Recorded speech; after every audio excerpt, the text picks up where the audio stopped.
Hello, everyone. This is Jessica Zimmerman. Hopefully by now you would have read through my lengthy email. I'm sorry about that. Just wanted to make sure you got everything you needed going into your amazing week 2, or actually official week 1 with your students for Brain Games. So you might be looking at all the stuff that you got for your materials and thinking, what do I do now? Well, this is kind of a quick tutorial. I'm hoping to make it as quick as I can to go through how Brain Games is set up. So you might have gotten a roadmap. I do want you to trash that one because if you see here, I did get a new roadmap put up that's a little easier to follow. So if you go to your email, you should have seen that link to the Google Drive. You'll need to get a Gmail to access it most likely, but if you have any trouble, please feel free to shoot me a text or an email to get you into that because we will need to use that for the curriculum this year. So to start off, you'll always check your roadmap here to make sure what you'll be working on for your lesson for the week. So I broke it into sessions and lessons just because everybody's lessons are on different days. So I couldn't put Monday, Tuesday, Wednesday, Thursday. It would just confuse schools that are on different schedules. So I broke it into session and lesson so it would be easier to kind of find. So basically you went through your day 0, your welcome icebreaker. So it would go into your next one, which is lesson 2. Session 1, persistence and perplexers. So now that you know that that is your session and lesson, you'd go out of that and double click into your Brain Games folder. You'll see the sessions 1 and 2 folder. You'll click into there. And then the lesson is S1, L2, persistence and perplexers. So once you've gotten into that, you'll see a few different things in the folder. Every folder will have a presentation, which is a Google slide, very similar to a PowerPoint, and the supporting materials that you'll need to print and provide to students in the lesson and to make sure you have everything good to go before the lesson starts. So how to kind of navigate through this, where I like to start is going into the guided presentation. So in Brain Games, everything's set up for you. I've created a slide that literally walks you step by step through the lesson, no lesson plan needed. So if you see here, the second slide will always tell you what you'll need in terms of supplies or materials for the day. These are your responsibility to collect beforehand. Some of these things might have been provided to you in your kit, so double check there first in terms of the cards or games. But for the most part, a lot of these will be your responsibility. If you do need help with that, please reach out to me and I can help the best way I can.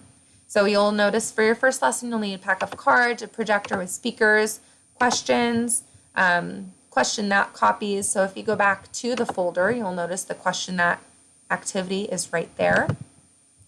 Your homes, what I am, wordplay, quote, copies. If you go back, you'll notice if you double click, this is the activity that I am referencing on that first page, all of them in that one document.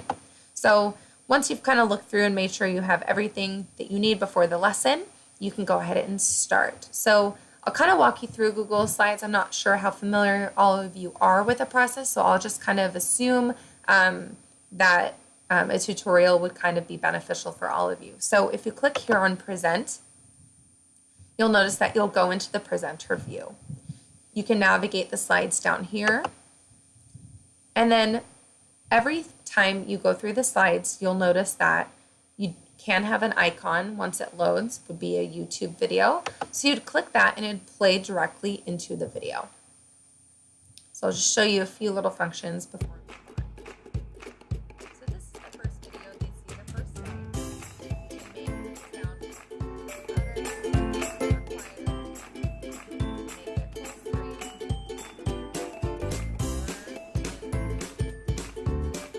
It's basically structured the same way as a YouTube video would be, but it's structured within the Google slide.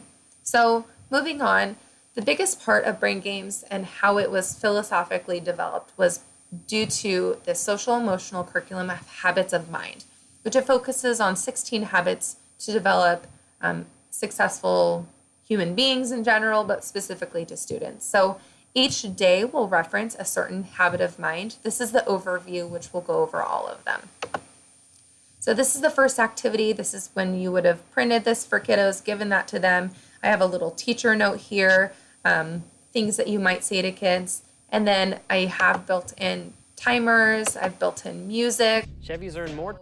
Sometimes I do notice that ad will play before, so I'll mute it or just get it prepped right before the kiddos will be listening to it. And you'll see that everything is embedded within this slide, good to go. So while the activity is kind of going, you can have these playing. It's up to you. I like it just because it provides a nice calming environment, especially for these activities.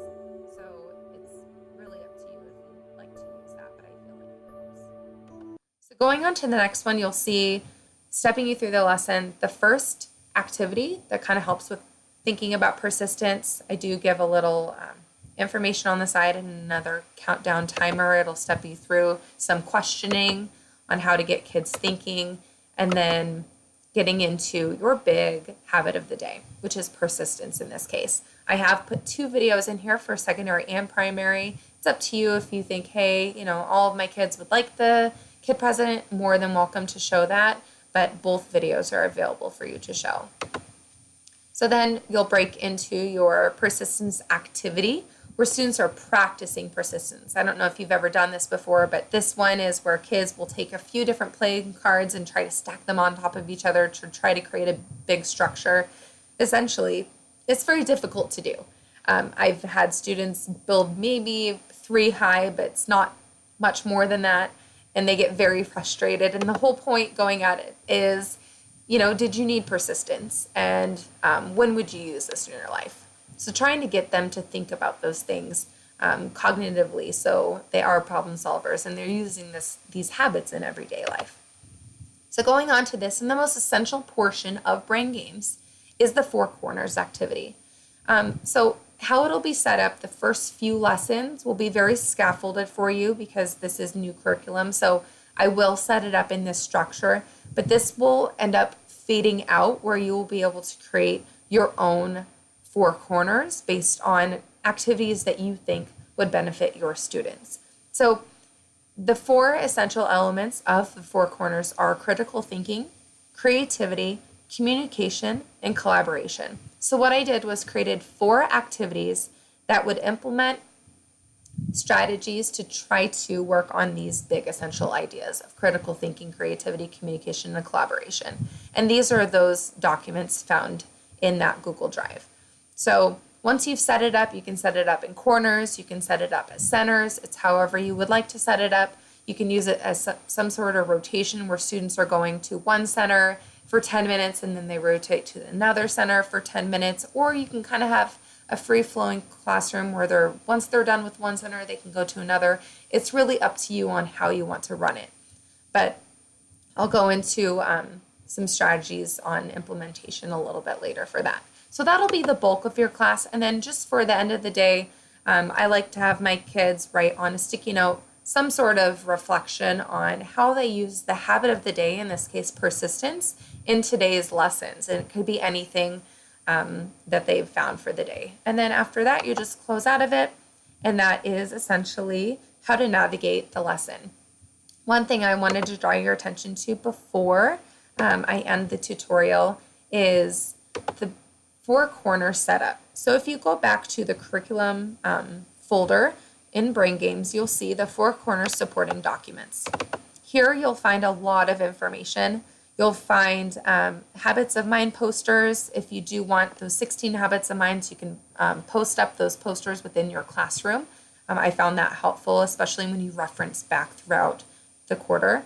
You can also go into this Google slide, which is going to give you some information on how to set up your 4 corners. So essentially the 4 corners will be kind of like a menu that's set up all year long. It can be on a whiteboard, it can be on a bulletin board, it's however you want to set it up, but this would be up so the kids would know what to rotate to daily.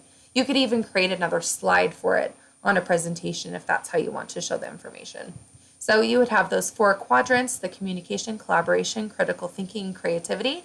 Your habit of the day in the middle, which would be persistence, and then whatever activities you see fit in each of those areas. If you look at communication, maybe some tongue twisters are there.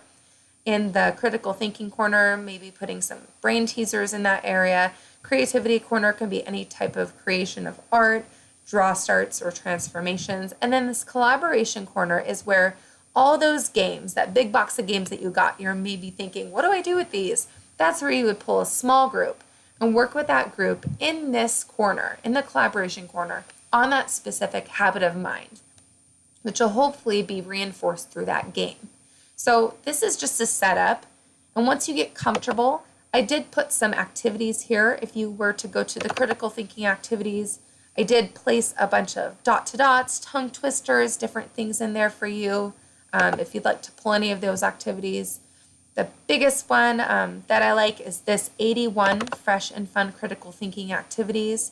There's tons that align to the communication, creativity, critical thinking corner. So really pulling from those resources and seeing what would fit best for your students because everybody is different. So I hope that this tutorial was beneficial for you today. And if you have any questions, please feel free to send me an email, text me at 509-554-8797. I will be around this week to support you in any way I can. So I hope you have a wonderful week with your students and enjoy Brain Games.